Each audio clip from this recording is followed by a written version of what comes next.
extension with Yoga Block, we like to use this quadruped position, whether it's on our hands or our elbows, and adding in a yoga block to truly move into hip extension. So what we're doing here is we're putting the hamstrings in a shortened position.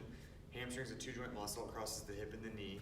So when I go into hip extension, a lot of people have a hard time actually accessing true hip extension, and they'll move through multiple segments, meaning they'll move through their low back, or they'll compensate by using their proximal hamstring to create hip extension due to a relative weakness. So by manipulating the muscle further down and up, I can get active insufficiency, so it's really challenging for the muscle, being the hamstring, to be able to move into hip extension. So by holding that yoga block, we can isolate the glute, which is what we're after here. So I think personally, the harder position is in a true quadruped where your hands are on the ground, because it's still pretty easy for you to move through your low back and compensate. So if I put the yoga block onto my heel, pull that into the back of my hip here, and I go up, and maybe that's as high as I can get without starting to arch my back. A lot of people have a hard time feeling that, and what will end up happening is they end up just arching their back,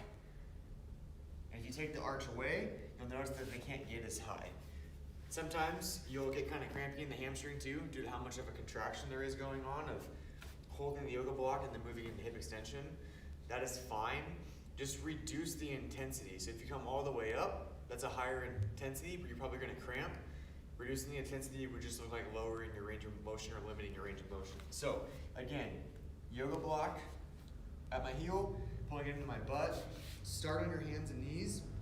Some of you are going to need to be in more hip flexion than others, and then you're just trying to train as high as you can going into hip extension without compensating into your back or without dropping the yoga block.